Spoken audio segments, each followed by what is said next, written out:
It's good to be back in the United States after being in crazy Europe. I can tell you that. You come to appreciate being in the United States and being a citizen, an American, after you deal with what's going on in Europe. The Europeans are, I don't know, maybe a decade ahead of us, maybe 5-7 years ahead of us. And thank God that Trump got in, because if he didn't, then what you see in Europe happening today, it will happen to the United States. I mean, it got to the point where they're so saving the planet. I mean, these people are riding their bikes in snowstorms in Switzerland and out there riding their bikes, and it's 30-something degrees, and instead of driving a car. And then in the hotels we stayed in, how would you like to stay in a hotel where you can't control the air? That you walk into the lobby and it's freezing because they won't turn the heat on because they're saving the planet. Then you go into your room and the knob that adjusts the heat and whatever, you can only adjust it at a few degrees, so you're freezing in your own room. And we're not talking about we stayed at the Sleazy 8, or a Motel 6. We stayed at a decent hotel, and they won't turn the heat on. And they said, Brandon, this is like this in the summer. When it's hot, they won't turn the air conditioning on. You know why? Because Europe has gutted themselves of all their fossil fuels. And so they're all on electric and dependent on other things for wind and solar, and so stupid. But they also have a socialized medicine, they have socialized healthcare, and they have socialized economy. And so there's a lot of people in Europe that don't work. And they're just on the government dole, especially the illegals, and they put the illegals in five-star hotels while the nationals, the Irish or the Scottish or whoever, sorry, you have to find another place to live. You can't stay in the five-star hotel because we're putting the illegals in that one. And so their veterans are being thrown out and stuff like that. It is your worst nightmare. Now, the people are great in Europe, and the people we minister to are great, and they're part of our online family, and they watch us, and like right now, they're watching us in the afternoon there, and a lot of them say they watch our 8 o'clock service. And so I'm not saying anything they don't know. They're great people. They're wonderful. The remnant's there. They totally get it. But they're living in chaos in Europe, and I feel sorry for them in that sense, because it doesn't look like Europe's going to reverse anything. They don't have the will to change. It's so ingrained. It's so deep. And unlike the remnant, most Europeans are very compliant. Not the remnant. The remnant gets it. But so I want to separate the two out. But when you travel to these other countries, you realize that Americans are very different in our culture, in the fact that we push back against the government. We say, no, you're not doing that to me. I'm not going to comply with whatever the government says. And we're born to not trust government. It's not that way in other countries. They just automatically trust their governments, which is like an insanity thing. Not the remnant. The remnant doesn't trust the government. Understand that. When they're these born-again Christians, when they're born again, they get what's happening. They're seeing it. The rest of the Europeans just go along with whoever they're told to do. So if they're told, look, you can't run your air, you can't turn your heat on, just put another sweater on, they comply, and they don't push back. There are little pockets of pushback here and there, but it's not overwhelming to cause enough change. And hopefully, I don't know, maybe God will spare the Western society over there for the sake of the remnant like he did us. I think we had a lot of mercy given to us for Trump getting in there by God. And I think you guys see the handwriting on the wall all through Trump's last year. And I'm not saying he's a Messiah or a Savior or anything, but I'm sure happy that he's in there, because they tried to assassinate him twice. I think they're going to try to assassinate him again. I think that what he's proposing is going to shake up the deep state. And the deep state, I mean the State Department, I mean the CIA, the FBI, the Pentagon. He's going to shake up those departments, and they're not going to like it because their power base is going to break down if he does what he does. So you need to pray for Trump and all the people he's putting around him, because these people are playing for keeps. They're sitting quiet, and they're thinking about what they're going to do, because they're not going to lose their power. No way they're going to try to lose their power. And anyway, so when you come back to America, you really appreciate what you have, and you appreciate the fact that I don't want to lose what I have. I don't want to lose my freedoms. They don't have freedom of speech. You know that most of the pastors in Europe are paid by the government? Well, if you're paid for the government, what are you going to say against the government? You can never say anything. So the churches basically are state-run churches. There's some free churches, don't get me wrong, but they're few and far between. But the churches are paid by the state. Well, no wonder they're silent. Who would ever want to marry the church with the state? That's Pergamum, right? And so you see that, and you're like, that's why there's no pastors giving any voice to anything. And their check is drawn from the state. I guess unbelievable, right? And so the free churches are there. They're struggling, and they're little churches. I wouldn't even say churches. A lot of them don't have a church. They're in little Bible studies. And maybe 6, 7, 8 people get together, and they watch us, and they watch Tom Hughes, and they watch the pastors in America, and that's how they get fed. But they have the little group. And what I'm seeing happen in Europe and Australia is the same way. And the church is ending like it began. The church started in houses. That's how it's going to end. It's not going to end in a 70,000 person auditorium of Joel Osteen. It's not. The remnant is going to be small. And yeah, there's the Joy Boys and all the other stuff out there, and they're always going to have their crowds, but they're entertaining goats rather than feeding sheep. The remnant will always be small, and that's what I'm seeing develop. I mean, this is global, a global movement, and it's a grassroots movement from believers who are saying, I don't have a pastor, I don't have a church, but I got to do something. And so they're getting together in little clusters, and that's who we're ministering to. And then, like I said, they're watching us right now in Europe right now. So I want you to just understand that. That's why we travel abroad and why we're doing it, because we're trying to minister to them. They don't have leadership. A lot of them want to come under our authority and be under Rock Harbor's authority, even though they're in Scotland or wherever, and put them on our church tracker and stuff, and they're able to connect with other people on our church tracker in Europe, which is phenomenal. And so the Lord's laid this on our lap and said, I need you to minister to them because they don't have that. And that's what you guys are playing a part of. Rock Harbor's way beyond the walls of this building. It's global. And then obviously with the more opportunities we have with Israel and ministering to Israel and all that is another opportunity. So I really come back and I appreciate what we have and I appreciate what the Lord has done. And I want to make sure we take advantage of the opportunities of God giving these open doors to us, because we're ministering to a lot more people than just people in Bakersfield. And you're a part of that. And so that's why I want to appreciate you giving me the ability to leave. And we've decided that I'm just going to be gone 12 Sundays out of the year. But it's very effective, and it's ministry. And these people give to our church. Our online ministry gives $1.5 million to Rock Harbor.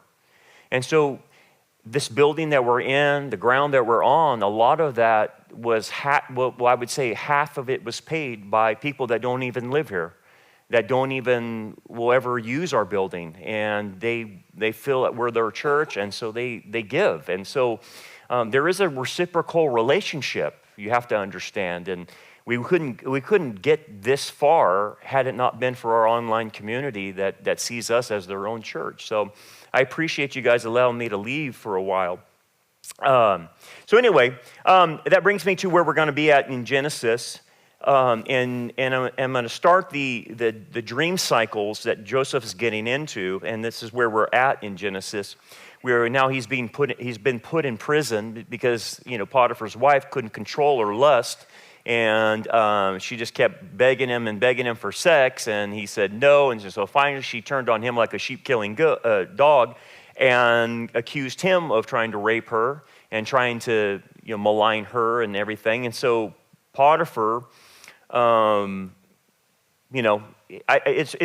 it's arguable that Potiphar believes her because he probably knows what type of woman she is, but he has to do something. So he puts Joseph in prison. for this. And so we pick up on that story. And what I want to show you with Joseph, and I'll do this in two parts. Joseph is a type of ideal that you want to model of being a survivor versus a victim. And we talk a lot about survivors and victims, and our colleges and universities train our children to be victims and complain about their lives and complain that they don't have this, complain about this and that, and you know the whole story. But that is not only an unchristian thing to do to people, but it's also an un-American thing to do. Americans and Christianity really goes well in those ideals of being survivors. We survive. We're fiercely independent. No one's going to hold us back. No one's going to tell us what to do. We're going to do what we need to do and serve God. And that's a survivor mentality. But unfortunately, the media, our academia, the politics have created victim classes. And it's destroyed our culture. Now, as an example of what I'm going to show you, what happens when victims lose? What happens when victims don't get their way? What happens when victims, feel that the world is falling apart? This is what victims do. And finally, we talk a lot about these different demographics and these assumptions of where they're going to go. Latinos in Texas, a district that's 97% Latino, went 75 percentage points for Donald Trump. Why? Misogyny. It's on the border. It's the border misogyny. crisis is on their doorstep. And they were begging people to care about it for years. We need to take some lessons. That's what that was. The lessons are not. Knock. Who's there? Oh my gosh, it's Whoopi. We now are just another one in the list of countries that has decided to, hey, what the heck? Let's try the strongman thing. Let's let democracy go. Let's put in an all-powerful guy instead, see how it goes. There are many more countries in the world governed by that kind of a system than there are governed by ours. We are the only 248-year-old multiracial, pluralistic democracy in the world. And shall we keep it? A lot of our fellow Americans say we shouldn't. Now we know. Now we know for sure. No! Why?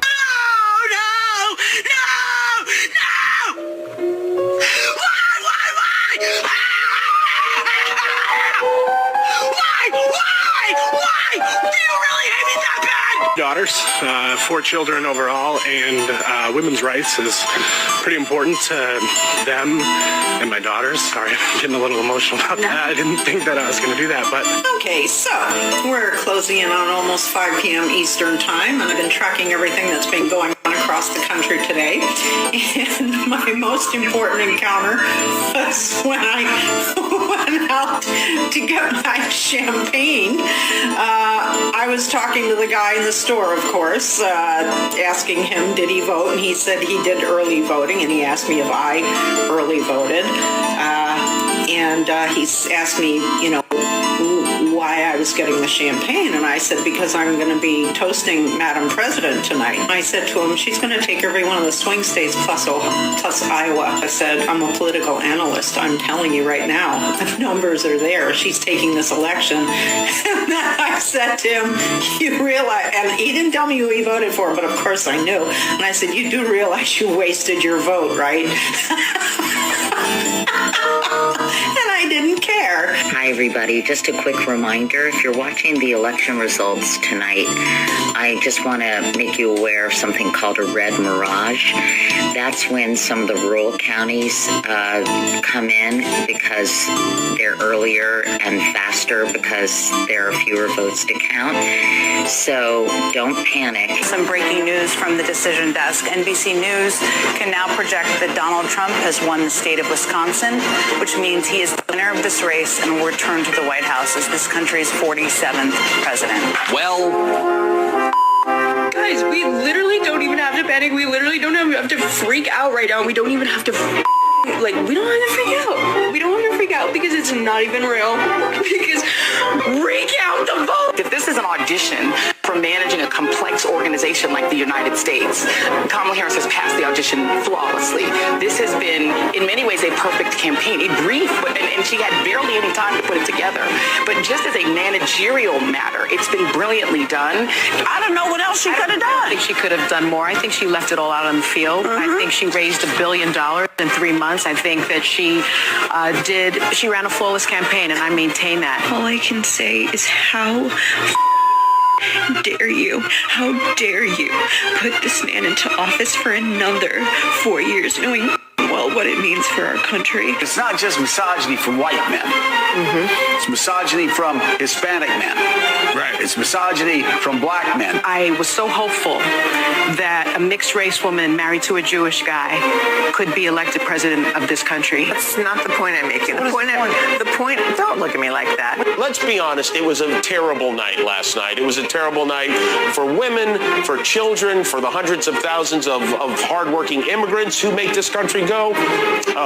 And in this democracy, the majority has spoken, and they said they don't care that much about democracy. Are we serious right now? Are we serious? The sad music montage. What in the I say this in the most disrespectful way possible. I don't care if you are my family. I don't care if you're my friend. I don't care if we've been friends our entire lives. You can literally go if you voted for Donald Trump. If you are so sad about your groceries being expensive, get a better paying job. It's going to be okay. It's going to be okay, right, Joe? Russia has committed an act of war against this nation. I'm disgusted enough to delete my ex account. You voted against me. You voted against my right to live. Never order a Tesla as long as I shall live. We never had bomb threats before Donald Trump became a presidential candidate. Quick question. So does anybody know how to find or hire a hitman? You picked a rapist. You picked a rapist. I hope you go jump off a bridge. I can't believe Trump's actually going to win this thing. I'm so... I've been crying for 24 hours. We should now rename America Hell because it isn't going to be hell on earth. If you thought I hated white men before, you don't even know what's coming for them crackers. I'm going to get drunk today, and I'm going to act like an angry black woman because I'm angry. I'm so glad you guys got your cheap groceries and your cheap gas because you're broke as shit. You're broke. You're broke. Angry. Broke. This is going to sound immodest, but I'm obviously a top-tier candidate. So you asked, are there any places that the vice president is overperforming Joe Biden in 2020? So we can show you that as well. We just bring that out here. Harris overperforming in 2020. Holy smokes. There you go. So let this go away and see if there's anything on the east side there. Literally nothing? Literally nothing. Literally not one county? That's what victims do, right? And that's what I don't want to be. I definitely don't want to be like that. And that's what's happened in our culture, right? George Clooney reportedly fuming after being seduced by Barack Obama into a coup against Biden. Victim. Whoopi Goldberg, 24-hour election was about race and misogyny. Victim. They can't ever deal with the truth, right? Ellen DeGeneres actually moved out of the United States. Hey! But unfortunately, her house got flooded. Sharon Stone calls Americans ignorant and arrogant. Russell Moore, Christian, compares Trump voters to porn addicts seeking physical gratification. And NBC's Joy Reid, we are not having Thanksgiving with you. Make your own dinner. Well, that's fine. I will not be joining you, Joy Reid, in your meltdown. By the way, speaking of Thanksgiving, which was last week, Biden goes and says credit goes to the generosity and the kindness of the Wampanoag people. I don't even know if I'm pronouncing that right, but failed to mention that Thanksgiving was about Thanksgiving to God. So I wonder why. And then if you were at Yale or George Washington, they were having Transgiving that you could have attended. So just since we were talking about Thanksgiving. But anyway, That's what I'm showing you is what happens to victims, okay? What you're going to see modeled in front of you from Joseph is how to be a survivor, because he's going to get put through the ringer, man. And you think about, the last 4 years, what we've had to survive, right? Watch what Joseph does. It's perfect, man. Then Joseph's master took him and put him into prison, a place where the king's prisoners were confined, and he was there in prison. And again, this is a false accusation. He did nothing. Have you ever been accused falsely by someone who just flat out lied to you? It's not fun, is it? And in fact, that lie then sends him to jail. Yeah, that's a problem. But he's in the king's prison, which is interesting because God is working through providence to get him in front of Pharaoh. And so the fact that he's put into this prison where the king's prisoners go is important. It's showing you that God's at work even though bad things are happening to him. Because God is going to try to get him, he's not going to try, he's going to get him in front of Pharaoh. Additional information you get from Psalm 105 says that Joseph, who was sold as a slave, they hurt his feet with fetters, and he was laid in iron. So they put him in shackles, basically, until the time that the word came to pass, the word of the Lord tested him. So Psalm 105 gives us the additional information that he was chained up, okay? But what I want you to see is the parallels between Joseph and Jesus. Joseph is a typology, a foreshadowing of Jesus, and I think there's over like 150 typologies. So in this one, now that Joseph has been accused of doing something that he didn't do, now he is named with transgressors. He's put into a prison with people that actually did commit crimes, okay? This is exactly what Isaiah predicted would happen to the Messiah. He was numbered with the transgressors. He was treated like a common criminal. And obviously, when you look at Joseph and you look at Jesus, the principle you're taking away is here is an innocent man being accused falsely and then being put into prison. So it's with Joseph to a lesser degree, but with Jesus, it's even a greater degree because here is God, the God-man, who is good, never sinned, never does evil, and yet he's being accused of evil. It's the most unrighteous, unholy, evil thing that the world could ever do to God is accuse God of evil. And that's what they did of Jesus. But again, he was numbered with the transgressors. I want you to see this minor subpoints to this, of this happening. So East Tennessee State University art exhibit displays Nazi swastikas morphing into Christian crosses, featuring House Speaker Mike Johnson. And you know Mike Johnson is a believer. But look what they're doing. So they're accusing him of being a Nazi and taking the cross and morphing into a Nazi, basically saying Christians are Nazis. So you understand, we might have won in the election, but you still have these people around that are going to demonize Christians and falsely accuse Christians, and you will be falsely accused. And you're going to say, I didn't do anything. That's right. They're going to make up stuff about you because they have to demonize you. New York paper, you stink.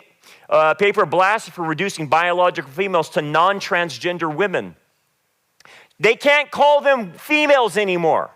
They call them birthing parents, uterus haver, menstruator, vaginal presenting. What? What are you talking about? And so now females are called non-transgender women as if they're the odd thing, that the normal has become the abnormal. You see what's happening? They're messing with people's identity, right? That's been God-given. And this will continue to happen. Falsely accusing, changing the narrative, changing the identity. And we still have to fight this. So here's the principle. The principle then, we all have to struggle with, is faithfulness to God, which leads to doing what is right? If you're going to be faithful to God, it's going to come out in your life. But it leads to suffering. And obviously Timothy, 2 Timothy mentions this, all who desire to live godly in Christ will suffer persecution. Well, that doesn't sound like a good deal. That's what Joseph's going through. That's what maybe you're going through. You've done nothing, and yet you suffer for it. Your life is harder, right? And so the question is, why do it? Why live by honesty? Why live by the truth, why do this when you're not rewarded by this world? Why not just join them? You can't beat them. Why don't we just join them?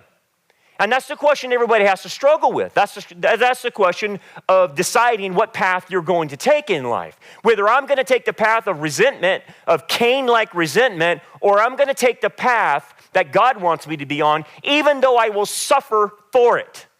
And everyone has to come to terms with that.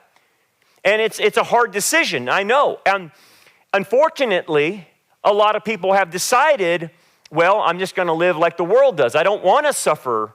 And so, like when I said, when I'm in Europe and I'm seeing these pastors who are paid by the state, I want to say, hey, buddy, drop getting paid by the state and start your own free church. But you know why that pastor won't do it? You know why. He doesn't want to suffer. He doesn't want to stop getting a check, a guaranteed check from the state. So what that pastor decides is to take the road of least resistance, take his check, and shut up. That's what they do. And they have chosen not to suffer. They have chosen not to be persecuted, right? That's what they've done, as an example. But the Lord was with Joseph and showed him mercy. So that's one of the key understandings. Even though I'm going to suffer for doing right, I know the Lord will be with me and he will show me mercy. The mercy in the Hebrew should be hesed. That's loving kindness. It's a very unique word to God that he shows this loving kindness, not just simply mercy. And how is it happening to Joseph? Well, first of all, I talked about he's in a royal prison. That's important because that's going to get him in front of Pharaoh. So God's working there. So that's God being with him. And the other mercy is the fact that Potiphar, it says that he's the captain of the guard. So he's a very high-ranked individual. But it also can be translated, he's the captain of execution. So what Potiphar did is not only ran the prison, but he's in charge of executing people. Now, it shows you a little insight about Potiphar. It shows you that if he's the chief executor, what Joseph did would have got him killed, executed. But Potiphar, I think he knows the kind of wife he has. He knows what kind of character Joseph is. And so he just puts him in prison and doesn't execute him. And that's a sign that he had to do something to save face, but not execute Joseph. And that, again, is God's loving kindness, mercy. So it's not as bad as it could be. He's not in a prison, away from the palace, and he is not being killed. Well, that's a good thing. But see, that's hard to sometimes see. So when you're going through stuff, most people look at the negative, but don't see the providential hand of God saying, it could be worse. It could be worse. You could be dead. You could have this. You could have lost everything. You lost some, but you didn't lose anything. And instead, they focus on the negative rather than seeing what God preserved. And what you see with the hesed of God is he preserves his servants even though they're going through tough times. Now, here's a preservation of the United States. Do we deserve that? No. But God preserved us. He showed us mercy. We cried out for mercy, we prayed, and we got mercy. And of course, things are changing because of that mercy, right? The pro-lifers, including the 89-year-old communist concentration camp survivor, Eva Adele, faced up to 10 years for their conviction on conspiracy charges in September. Well, that's now been dropped. Mercy, right? Mercy. Mexican president folding just after one phone call with Trump. Mercy. Globalist poster boy Justin Trudeau pictured having dinner with Trump at Mar-a-Lago. Mercy, because now Canada has to play fair, and so does Mexico. Trump effect. Zelensky suggests NATO umbrella protecting could end hot war, willing to cede land and seek return to diplomacy. Really? All of a sudden, Zelensky wants to stop fighting because he knows the money's going to shut down. Oh, mercy. You see how mercy works? Mercy starts a chain of events, right? And when God gives that mercy, it starts changing everything, right? And all it takes is God to say, I will extend mercy. Now, here's the thing. You have to be responsible with hesed. You have to be responsible with mercy. You know, it's not for, well, we can kick back for 4 years and do nothing. Oh, no. No. You better retake the ground you lost. You better reclaim America for Christ. You better do something with it. Otherwise, you will not get mercy the next time. This is a huge mercy, and you can see everything moving in the right direction. Bipartisan bill would cut funding for schools that embrace BDS movement. So basically, federal funding to any college and university that supports boycott, divest, and sanction Israel, cut off from federal funding. Huge. That would be amazing, right? How about this? World Batar Movement launches campaign to expel foreign students involved in anti-Israel protests, right?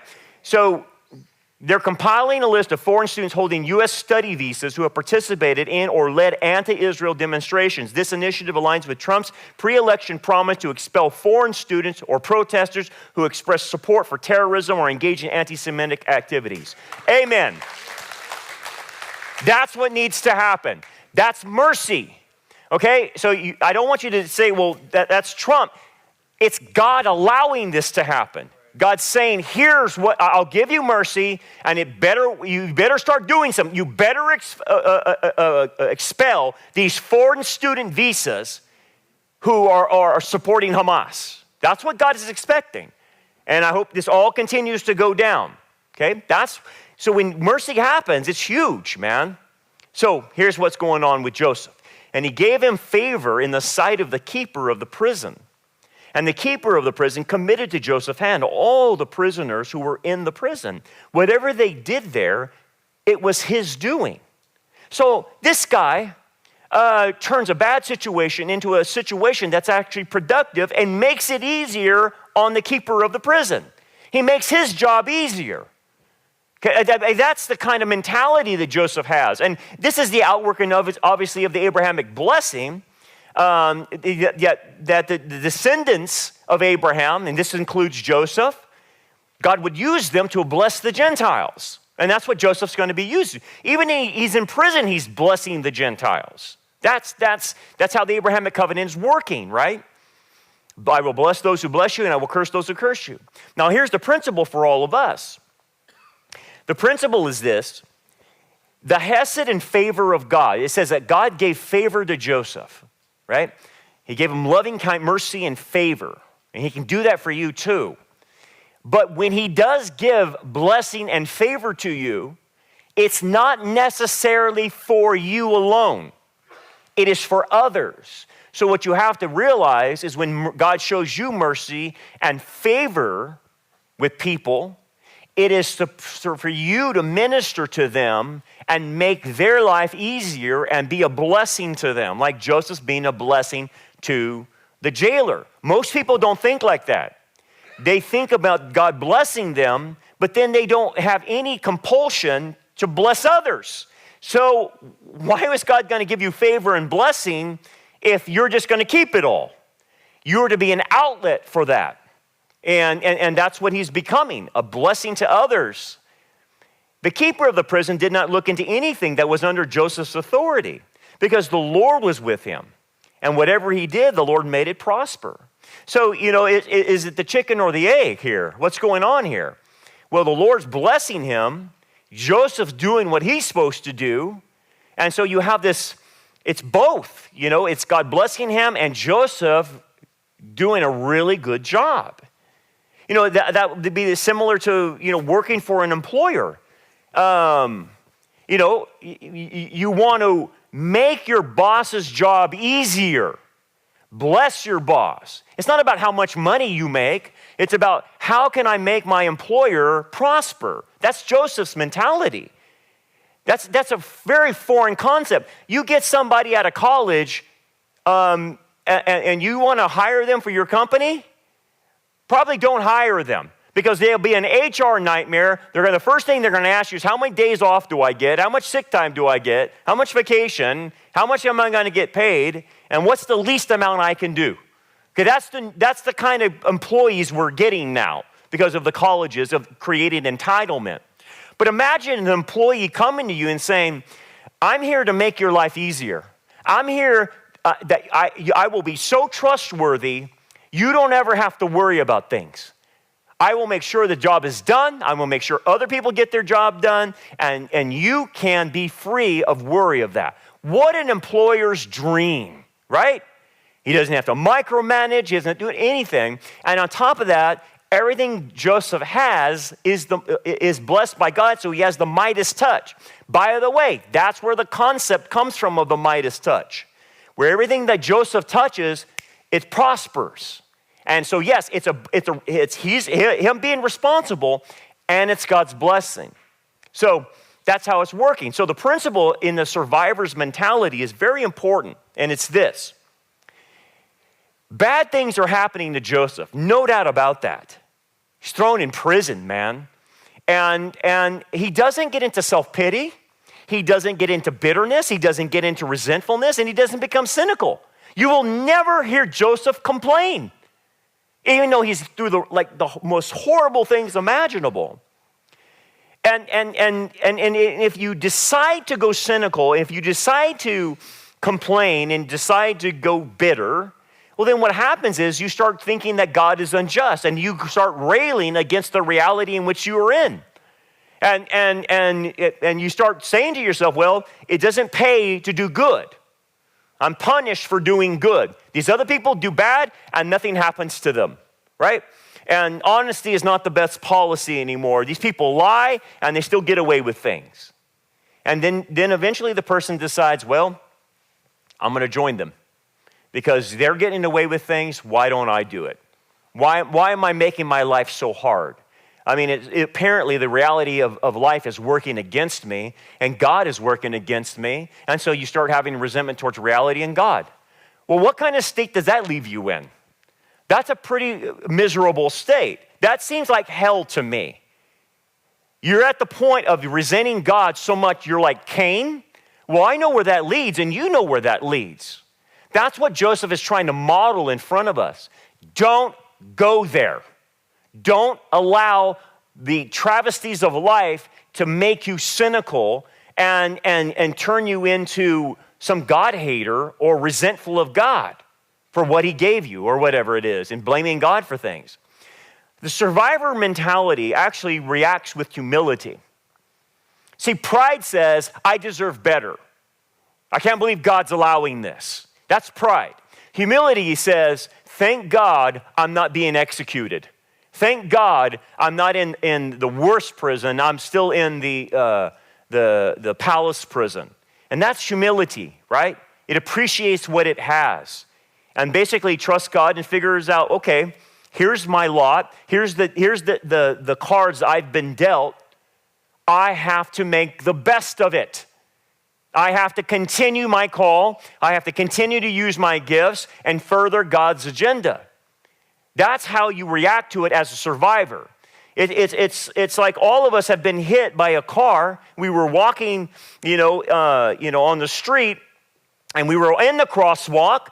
The green light said walk. I walked, and a drunk driver hit me. And so now I'm in a hospital bed. My legs are broke. Okay, so what are you going to do? A survivor says, man, I got hit, but I have to rehab and get back to walking again. A victim says, I'm going to lay in this bed for the rest of my life and sing the blues until I go home. That's the difference. So the issue becomes, what are you going to do about it? Not poor me, self-pity. What can I do to make the best out of this? Now watch. And it came to pass after these things that the butler and the baker of the king of Egypt offended their lord, the king of Egypt. So now we're getting connected to Pharaoh. This is very important. This is God's providence. And Pharaoh was angry with his two officers, the chief butler and the chief baker. So he put them in custody in the house of the captain of the guard. That's not an accident. That's not, boy, that was lucky. No, that's God's providence. He wants these two guys to come in contact with Joseph because it's going to be a connection to Pharaoh. That's how God's working through the tragedy, okay? Now, these two officers must have done something pretty bad to Pharaoh, and it appears that one of them is guilty and the other one is innocent. But one of them, they're messing with his food, okay? So we can only surmise that one of them maybe tried to poison Pharaoh, and Pharaoh found this out, and it was discovered. And so the cupbearer holding the wine, and the baker or the butler, dealing with the bread and food, all kinds of food items. So something went wrong with the food, and we surmise someone attempted to poison him, and it was one of these two guys, okay? So Pharaoh was angry, put him away, so he put them in custody in the house of the captain of the guard, where Potiphar is in control of that in the prison, the place where Joseph was confined. There's your connection. And the captain of the guard charged Joseph with them, and he served them, so they were in custody for a while. So check this out with Joseph. That's amazing. Joseph is sitting there in prison, and he's making the prison guard's life easy.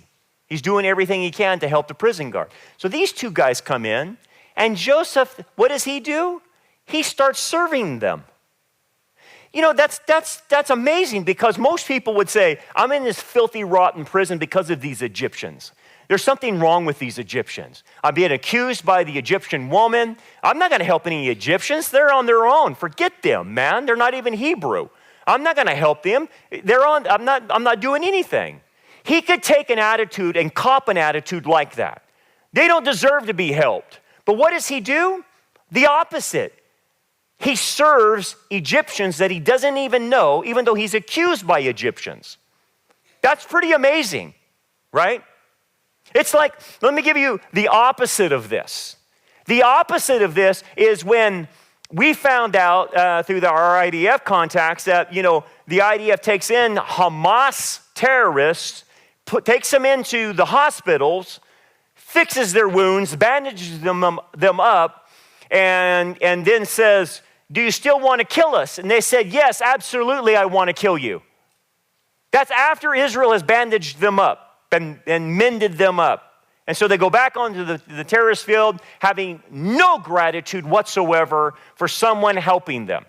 So that's the opposite of what Joseph does. Joseph says, no, I'm going to serve them. I'm going to try to make their lives. And what's his motivation for serving them? Is he trying to get something out of them? No. He's serving them out of a pure heart. He has no ulterior motives. He doesn't know that this is going to be the way to get to the Pharaoh and get his case resolved. He has no idea. He's just going to do it because that's who Joseph is. That's amazing. There's very few people that have like zero motivation to serve somebody. They're not trying to get something out of the person. Not trying to be seen, not trying to get a favor done.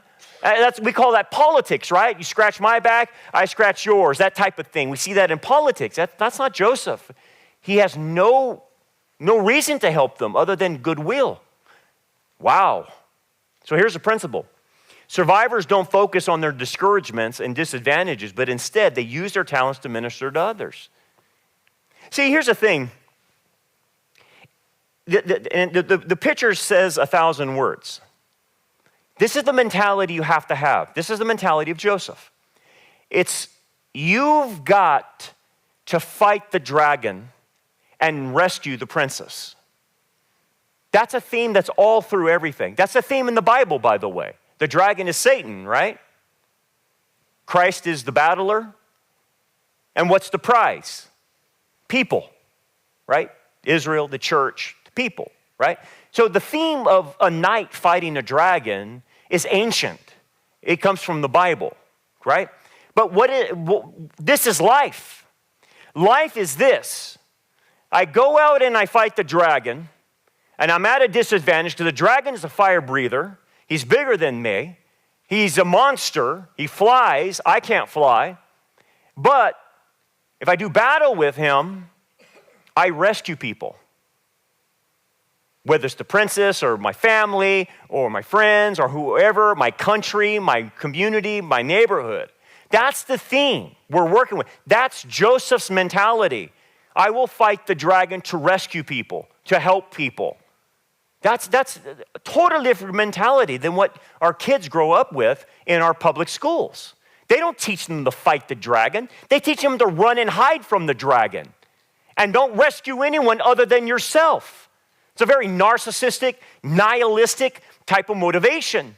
And the Bible is showing, no, your job is to fight the dragon and destroy it so you can rescue people. That's a way different mentality. And Joseph illustrates this. Then the butler and the baker of the king of Egypt, who were confined in the prison, had a dream. Both of them, each man's dream in one night, and each man's dream with its own interpretation. And Joseph came into them into the morning and looked at them and saw that they were sad.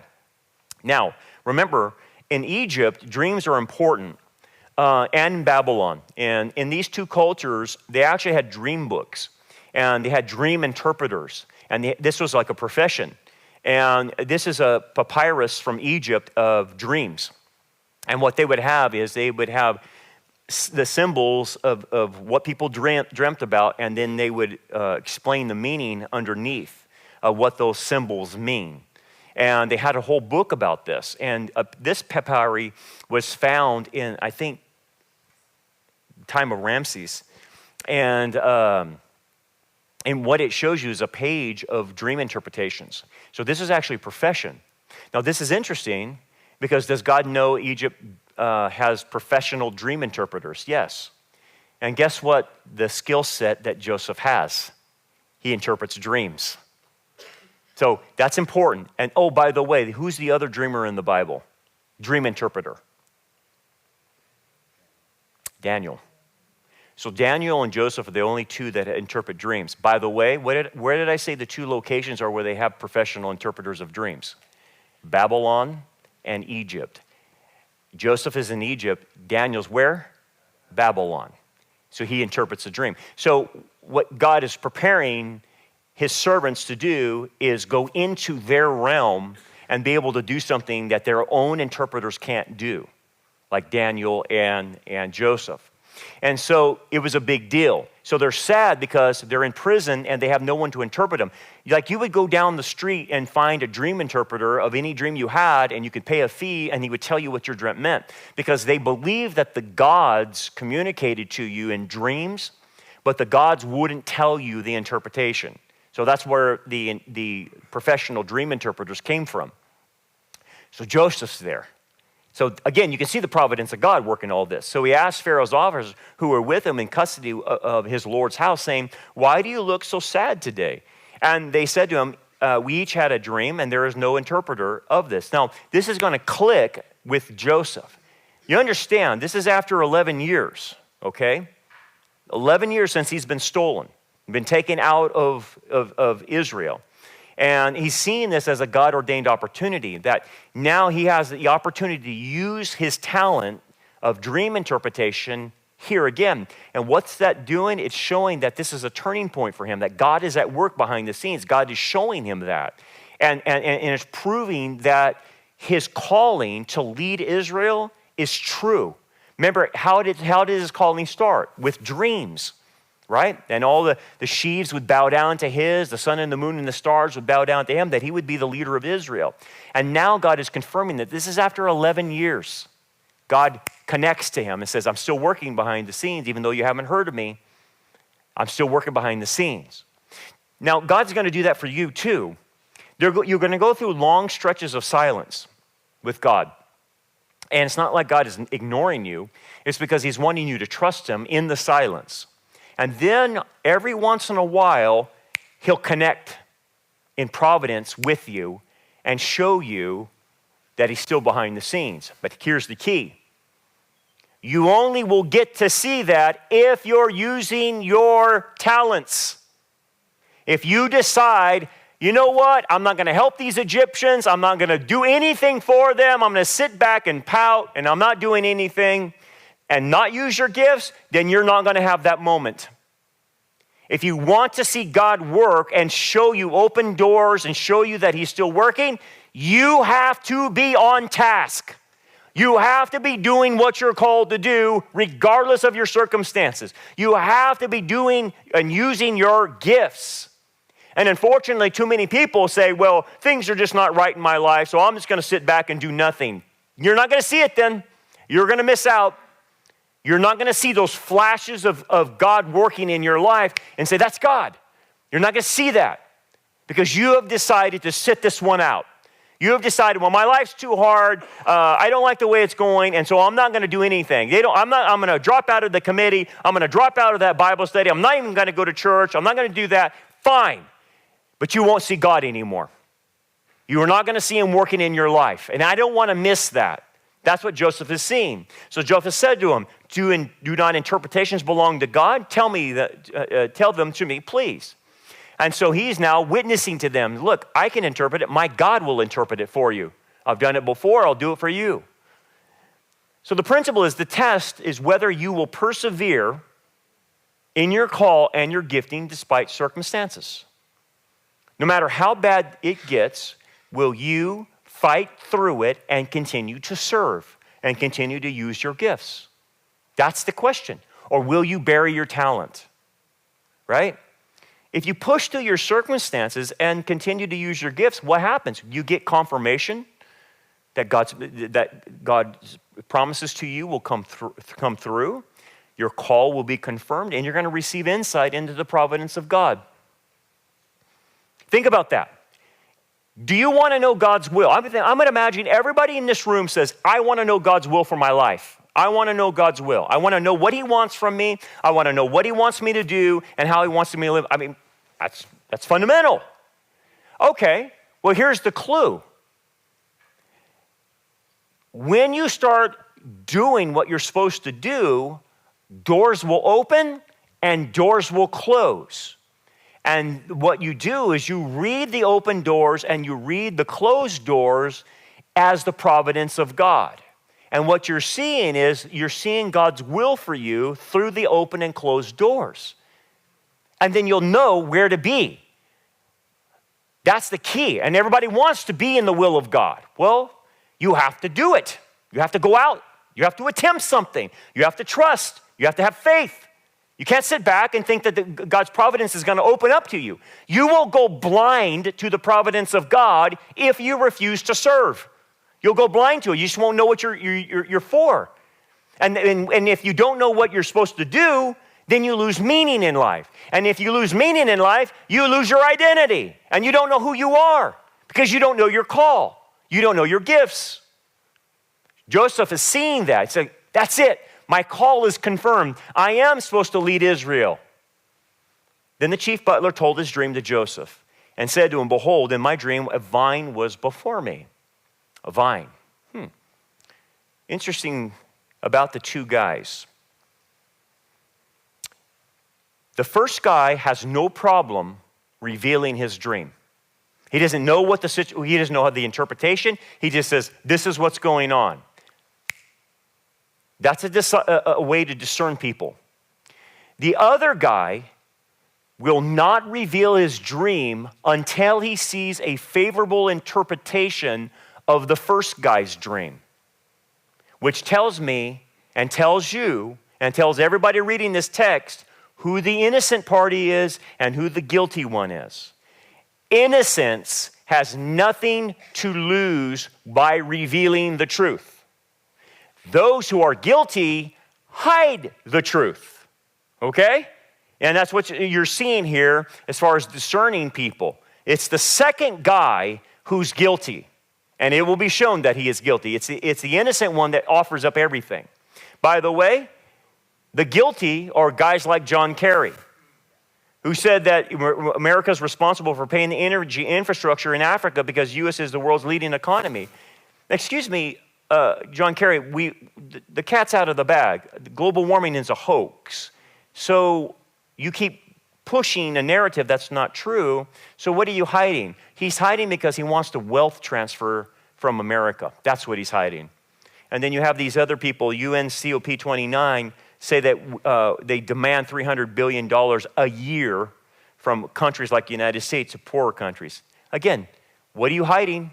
It's not about climate change. You're hiding that you want to transfer wealth. How about this? Look what they're hiding. I wonder if people are going to go to jail. I hope so. My fingers are crossed. And I'm going to speak in code so YouTube doesn't take me off right now. A systematic review of autopsy findings and deaths after Charlie Oscar Victor Igloo Delta 19er. That 74% of the deaths were directly caused or significantly contributed to by the blank. Cardiovascular, 49%, followed by hematological, respiratory, multiple organ systems. 3 or more organ systems were affected in 21 cases. The mean time from blank to death was 14.3 days. The primary causes of death include sudden cardiac death, pulmonary embolism, myocardial infarction, VITT, myocarditis, multisystem inflammatory syndrome, and cerebral hemorrhage. Is anyone going to jail for that? Because, see, the guilty wouldn't say what was going on. They won't admit. They covered up. But the problem is, eventually, it gets exposed. Just like in the story, the guilty guy will get exposed who actually tried to poison Pharaoh, if that was the case. This is all coming out. I just hope we see people go to jail for this. I really do. And the vine, there were 3 branches. Notice the 3s. It was as it budded, 1. It blossomed, shot forth, 2. And its clusters brought forth ripe grapes, 3. 3 branches, budded, shot forth, brought forth ripe grapes. Pharaoh's cup, 1, was in my hand, and I took the grapes and I pressed them, that's 1. Pharaoh's cup, 2, and placed them, 2. The cup in Pharaoh's hand, 3. So you see 3s everywhere? You see the 3s are everywhere, right? Why? Well, it's the significance of 3. It's shalosh in Hebrew. And 3 means harmony or bringing unity of 2 opposites. But the 3 also represents 3 days, and 3 days obviously represents resurrection or restoration, new life in preparation for more, and it lays the foundation for more to come. That's what 3 represents in the Bible. The 3 is represented by the Hebrew letter Gimel. And Gimel in the Paleo-Hebrew is a picture of a camel. Now, why a camel? Why is a camel associated to the number 3 in the Bible? Well, it has to do with life. That's why. A camel, if it drinks enough water, that water will go in that hump, okay? And that camel then can carry you over dangerous terrain and very hot terrain for a long period of time, for miles and miles, and be sustained by that water that he's reserved in his hump. And so a camel, which was a prized possession, symbolizes the ability of something to give you life even though death is surrounding you, if that makes sense. You cross a hot desert, it's 125 degrees. The only way you're getting across is with a camel. That camel can take you across because he's got that reserve of water in his hump. And so the camel got connected to the Gimel, which is in Paleo-Hebrew, it looks like a camel or the foot of a camel. And so a camel is very prized because it sustains life through difficult times. Hence, when Christ resurrects, the 3rd day. And what does that mean? Restoration, resurrection, new life in preparation for more to come. That's the idea. And so what's happening in this story with the 3s of this guy, he's going to be restored. He's going to be restored to Pharaoh's court. That's the idea. That's the idea symbolic of 3. And notice it's wine. You see that this guy deals with wine. He had a dream where he squeezed the grapes into Pharaoh's cup and Pharaoh drank from the cup. Well, the wine is symbolic of blood. Okay? Anytime you see the wine, it's symbolic of blood. So this guy is going to be restored. How? By blood. The restoration is going to come from a sacrifice. The restoration will come via blood. The salvation of this individual will come via blood. You see the theme there? And where does that theme point to? To Messiah. The sacrifice, the shedding of the blood of the Messiah brings restoration, brings resurrection, brings salvation. All that. The whole theme is there. That's why when you look at Joseph's life, it's picturing going forward. And Joseph said to him, this is the interpretation. The 3 branches are 3 days. Now, within 3 days, Pharaoh will lift up your head. It's an idiom, means summoned, having a case examined, and restore you to your place. And you will put Pharaoh's cup in his hand according to the former manner when you were his butler. But remember me when it is well with you. Does that sound familiar? It's all over the place. And when they had come to the place called Golgotha, the place of the skull, there they crucified him and the criminals, one on the right hand, one on the left. How many guys are Joseph's interpreting in the jail? 2. How many guys crucified with Christ? 2. You got the connection?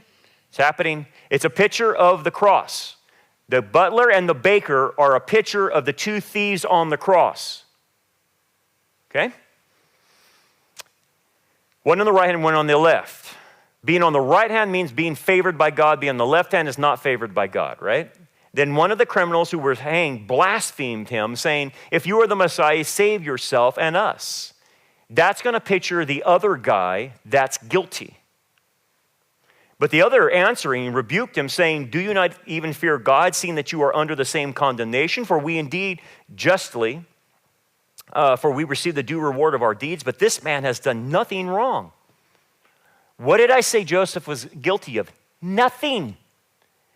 What is Jesus guilty of? Nothing. Then he said, Lord, remember me when you come into your kingdom. You see the connection? That's going back to the guy he's interpreted, remember me. Joseph is saying, remember me. Now, it's not Jesus saying remember, but it's the same word. It's all connected to the cross. And Jesus said to him, surely I say to you, to this day you will be with me in paradise. And basically, once this criminal his legs were broken, he died, but he went to Abraham's bosom. That's where the regenerate side, the saved side, went. This guy confessed the Messiah. This guy confessed that Jesus is sinless, right? And he was saved, obviously. Just like the guy who serves the wine will be saved out of all of this. And please show kindness to me, make mention of me to Pharaoh, and get me out of this house, for indeed I was stolen away from the land of the Hebrews. So Moses is already calling the promised land, Canaan, the land of the Hebrews. This is 1400 BC. So anyone's claim on Israel, I'm sorry, it goes back to Moses claiming this in 1400 BC. It's the land of the Hebrews, not anyone else. And by the way, the ceasefire, since we're talking about Israel, that's only temporary. Because Netanyahu is waiting for Trump to give him the green light to tater chip, let her rip. Okay? That's what's getting ready to happen. There's this whole ceasefire. They're going to wipe Hezbollah out. And they're going to wipe out Hamas. So they're just waiting for the next president to come in. And also, I have done nothing here. So he claims his innocence. Innocent suffer without cause. Does it sound familiar? Yeah, because Joseph is being used as a typology for a substitution. So who is Joseph suffering for? He's suffering for his family, the Israelites, and he's also suffering for another group too, the Egyptians. Joseph is suffering for Jew and Gentile, and he has done nothing wrong. Are you catching that? Well, who did Jesus die for? Jew and Gentile. He suffered without cause. He becomes a substitute for us. It's the same picture with Joseph. Once more, Pilate came out and said to the Jews gathered there, look, I am bringing him out to you to let you know I find no basis for a charge against him. He is innocent. 3 times, Pilate says. He's done nothing wrong. Same as Joseph, right? Interesting, when I was in Switzerland, I went to Mount Pilatus. And this is the mountain that Pilate was banished to Switzerland by Caligula. Tiberius had called him back because he had already messed up an uprising in Samaria. And so Tiberius called him, but Tiberius dies by the time Pilate gets back to Rome. Well, Caligula then sentences him in exile to Switzerland and posts them out there.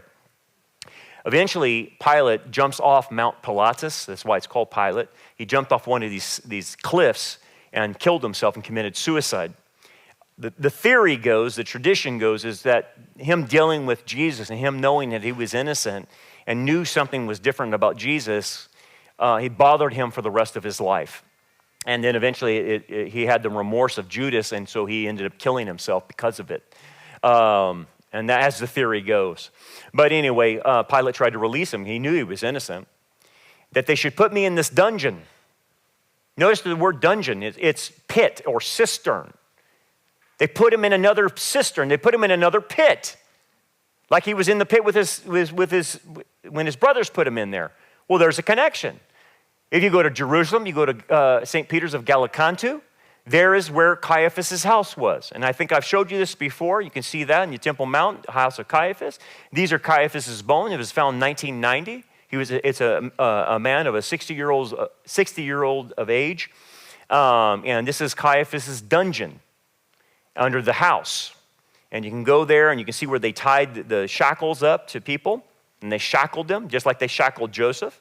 And you can go walk through there and see the prison underneath Caiaphas' house. And then you go to what's called the sacred pit. It's about 15 by 20, no door, no window, no light. And the only way you get through is you got to be lowered down into it. They've built stairs since then, and you can go into the pit. That pit is where Caiaphas held Jesus the night before the crucifixion, after the arrest. So remember, there's the connection. Joseph is in the pit, and now Jesus is in the pit. It's the same thing, same idea, right? And Psalm 88 talks about Jesus being in the pit, by the way, if you're interested in that. But here's the thing. Here's what we got to come back to, and I got to finish on this. Faithfulness to God, which leads to me doing right, will lead to suffering. So again, the question then becomes, so why do it? Why do the right thing if you're going to suffer? What's the point? I mean, I'm watching this guy. Well, I think anybody can see that God is going to redeem him out of all of this. He's going to put Joseph as second in command of Egypt, basically. He's going to save Egypt. He's going to save the Gentiles. So the whole point is this. If you're willing to suffer for doing right, you will achieve your mission in life. You will achieve the call that God has on your life. And you won't waste your life. Yes, it's going to be hard. I'm not going to lie to you. It's going to be very, very hard. But at the end, what would you rather have? Meaning and purpose or nothing? I want to be rewarded for giving it all. I want to see my Lord say, well done, good and faithful servant. I don't want him to be ashamed of me when I appear before him. And that's what we're dealing with.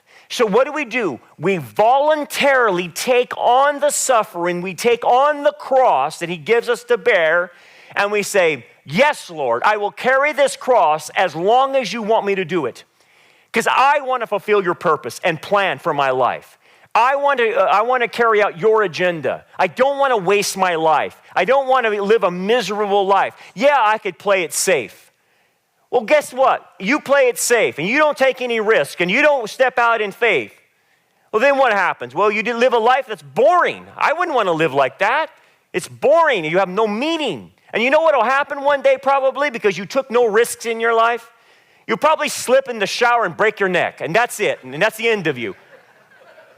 And you're like, well, that serves you right. You know, you were afraid to fly, you were afraid to get into a car, you were afraid to step out, serves you right. Now you slip in the shower and break your neck. There you go. I don't want to live like that. I don't want to live and neither do you. You give it everything you got. You take advantage of the time that God has given us. He's given us mercy. He's given us favor.